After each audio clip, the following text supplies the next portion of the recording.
Alors nous, on considère que la société fait aujourd'hui face à 3 enjeux majeurs. Un premier porte autour de la question démographique, un deuxième porte autour de la transition numérique, et le troisième, c'est l'enjeu écologique et le développement durable et qui est absolument essentiel. Alors nous, pourquoi on décide de créer Écolucide ? En fait, on décide de créer Écolucide à partir du moment où on se rend compte que depuis des années, la gauche s'est totalement appropriée l'écologie. Récemment, il y a eu un certain nombre de polémiques autour des maires Europe Écologie Les Verts, notamment dans les métropoles de Bordeaux, de Grenoble ou de Rennes. Je pensais moi notamment au maire de Lyon qui avait qualifié le Tour de France d'événement machiste et polluant. Et moi, à titre personnel, cette déclaration m'avait choqué dans la mesure où je considère justement que c'est ce Tour de France qui va nous fédérer autour de la beauté de notre pays et nous donner cette envie de le préserver. Mais ce qui est en fait encore plus préoccupant, c'est que le lobby écologiste va développer un discours simpliste et une pensée unique qu'il faut contrecarrer. Car bien entendu, il y a vraiment et manifestement d'importantes émissions de carbone, mais dans ces cas, pourquoi on entend autant d'écologistes rejeter autant le nucléaire alors qu'il s'agit de l'énergie la plus décarbonée ? En fait, il serait une utopie totale de croire, comme M. Mélenchon, qu'en 2050, 100% de notre énergie sera renouvelable. Alors pourquoi ce n'est pas vrai ? Tout simplement car en fait les énergies renouvelables ont aujourd'hui un manque d'efficacité chronique et ce sont en fait des énergies intermittentes. Donc elles nécessiteront de toute manière l'ouverture de centrales à charbon pour compenser. Or on sait bien que en ce qui concerne l'empreinte carbone, le charbon n'est pas la meilleure énergie clairement, et vraiment très loin de là.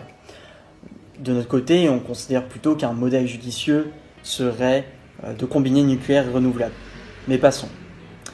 Vous l'avez compris, notre but c'est donc de dénoncer les pseudo-écologistes. Mais pas que.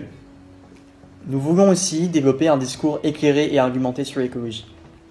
Le but de notre compte en fait est de développer un maximum de solutions pour une économie française durable.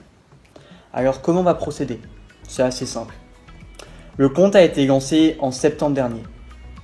Donc chaque mois, on va travailler sur une thématique importante.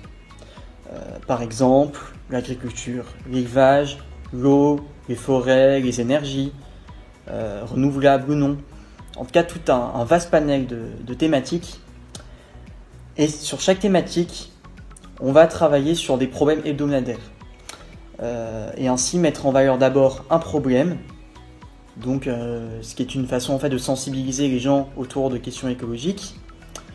On va aussi avoir souvent tendance à mettre en valeur des fausses bonnes idées, qui sont souvent avancées par les écologistes, mais en fait qui sont totalement improductives.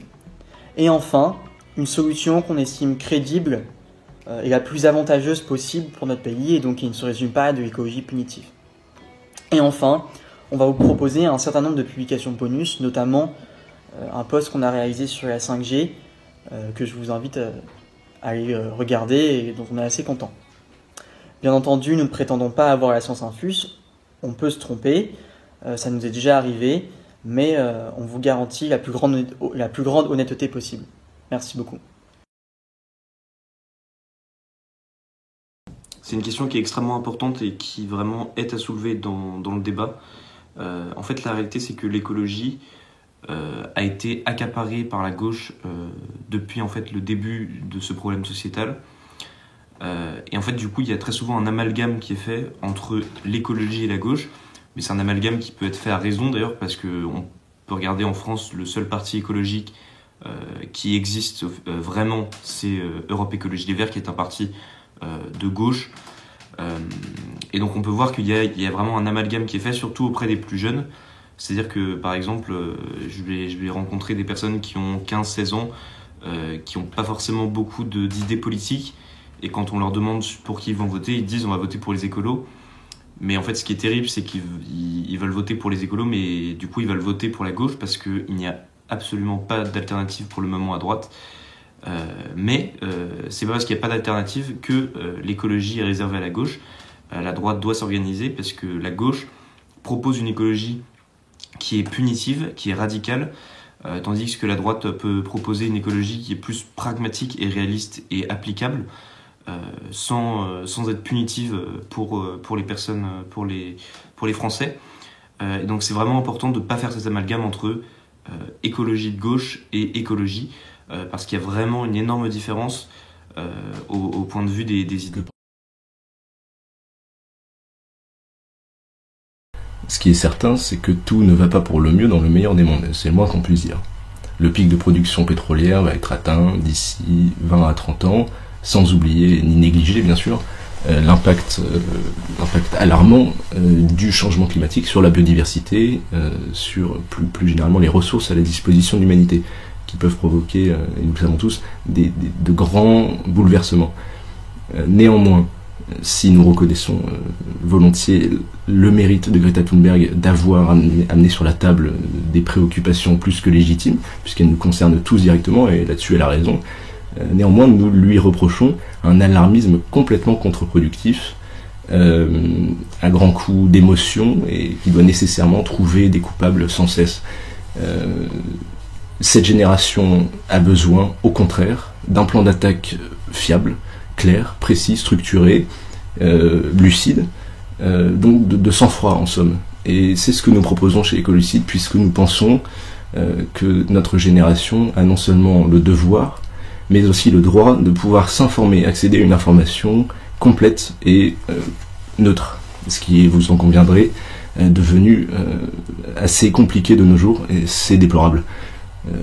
À l'heure où beaucoup haïssent notre passé, méprisent notre présent et craignent l'avenir, nous proposons chez Écolucide exactement l'inverse.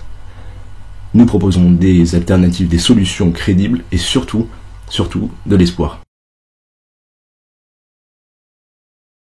Alors, c'est une très bonne question à se poser, mais sachez que chez nous, la réponse est unanime, c'est bien sûr un grand oui, puisque c'est justement pour cela que nous avons créé ce compte. Donc, je peux vous donner un exemple très concret. Aujourd'hui, le chancelier autrichien Kurz mène une politique entre écolo et conservateur avec ce slogan « Protéger le climat et nos frontières ». Donc, on peut très bien se dire que c'est contradictoire, mais en y repensant. Actuellement, l'un des facteurs majeurs de la pollution reste l'empreinte carbone des produits importés. Donc en réinvestissant nos frontières, on redonnerait sens à une consommation la plus locale possible. Et en maximisant la valeur ajoutée locale, on favoriserait grandement la transition écologique. Et les conservateurs ont plus que leur carte à jouer dans cette histoire. Parce que je vous rappelle qu'un conservateur, c'est une personne attachée à son patrimoine. Or la nature elle-même fait partie de notre patrimoine. Dans cette mouvance conservateur souverainiste, je peux vous citer un homme, Philippe de Villiers, entre autres créateur du Puy du Fou, qui est très engagé pour la protection de nos abeilles et plus généralement de nos paysages. Alors, il y a plusieurs façons de nous aider. Donc la première, la plus évidente, la plus simple, c'est évidemment de vous abonner à notre page Instagram Écolucide, de la partager et surtout d'en parler le plus possible autour de vous. Parce qu'en fait, notre but, c'est de se constituer la communauté la plus élargie possible et grâce à cette communauté, arriver progressivement à prendre un point important pour déposséder l'extrême gauche de son monopole idéologique. Enfin, on sera extrêmement heureux d'échanger avec vous sur nos différents réseaux sociaux, donc Instagram, mais aussi on a une page Facebook, on est en train de développer un compte Twitter.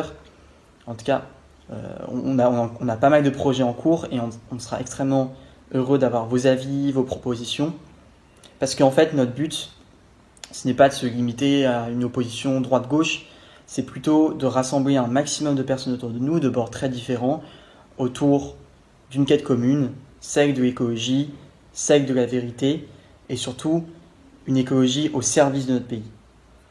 Donc je vous remercie beaucoup de nous avoir écoutés. À très bientôt.